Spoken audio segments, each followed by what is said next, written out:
situation. No, get me right. This is how we work, very clearly.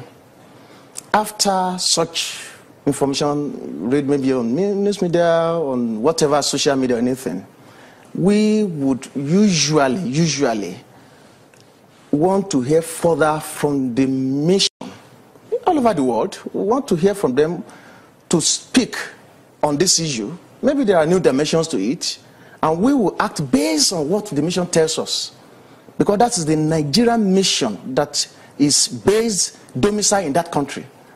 And so we want to hear from them, work by facts and figures. And don't forget something, Maope, that the Minister of Foreign Affairs, well, let me say Nigeria, we enter into different agreement, protocols, conventions. We are member to different organizations, and we are guided by certain procedures and rules and other things. But some people will say that they haven't seen the outreach. I mean, definitely we might have signed as many bilateral conventions and protocols as possible, but then we never signed one to slavery, did we? You see, and if we didn't, I want to believe that of course we would not sign such a thing. So the outrage which ought to have greeted such a report, especially from the Ministry of Foreign Affairs, a lot of people will say they did not see it on the part of the ministry. That's not honest about it. Let me tell you, I'm the spokesperson for the ministry, and in the past, let me say 1 or 2 months, I've been issuing, as approved by the minister, consistently releases. That's why... Releases? Yes. No, to tell the world what the ministry has been doing. You understand? So we have not been quiet. Certainly, we have not been quiet. And the fact is also clear. You see, we need to make people to understand that... For example, let me give you an example. In the United Nations... Releases, not a statement, not a reassurance of Nigerians, not a visit to the country to say, let's see what is on the ground. Let me tell you, Mapa, if you've been seeing the releases from Minister of Foreign Affairs, first condemning it on behalf of government, and telling the public what we have been doing with the mission. He just left here, that's Mr. Fashanu. We've been working closely with them and know exactly what the mission is doing, and I've been telling the world this is what the mission is doing. For example, visiting detention camps, the ones that are accessible, we've been making noise about that for those who care to listen, because it appears nowadays some people choose to listen to certain news, some choose social media and things like that. We have understood that. And then I've just told you that the charge was brought in purposely to address these issues, and then we are using the opportunity to also enlighten Nigerians. But you see, one aspect that we should not also gloss over is the need for us to educate ourselves, our young ones in Nigeria, which is very important. We'll talk about that in just a moment. My colleague Nyota has questions for you. Thank you very much. Mr. Elias, or Dr. Elias Fatile, you said something about waiting for the mission on ground to communicate to the Foreign Affairs Ministry for you to act on it. What if they do not communicate? You would do nothing? No, get me right, and let me repeat myself very clearly, that if we receive any news, and that is a practice world over, in every Ministry of Foreign Affairs, you have to contact your mission on ground to verify, get the facts and figures right. It is on the basis of that you can now separate sensitive. Sometimes some of these news they are sensitive, what I call the sensitizations here and there. Some of them are fallacies. Okay.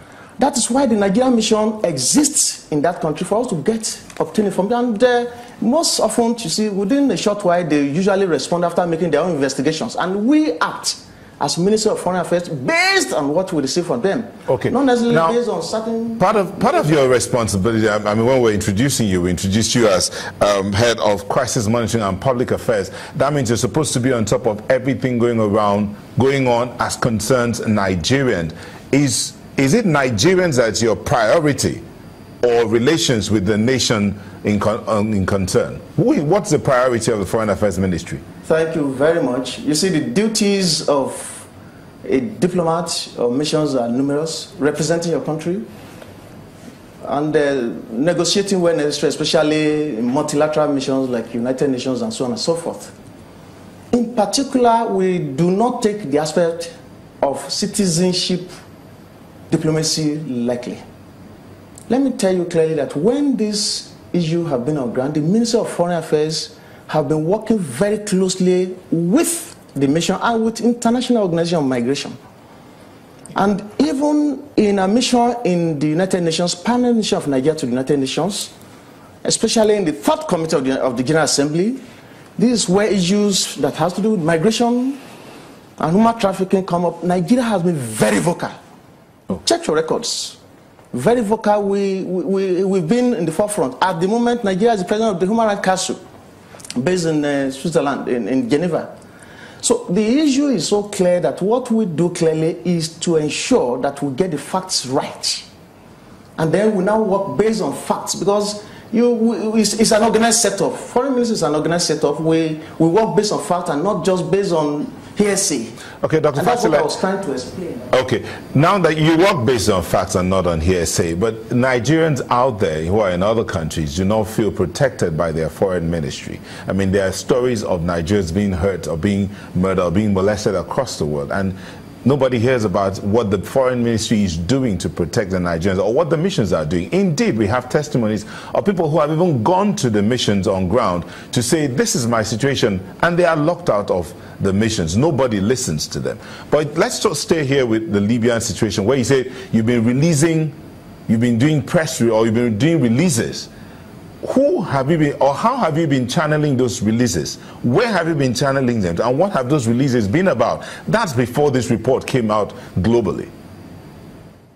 Well, thank you very much. You see, let me not say too much, but to advise you that if you ask from the print media, even including some foreign ones, go to NTA and some other TV stations, even including Radio Nigeria. We just left Radio Nigeria for this place.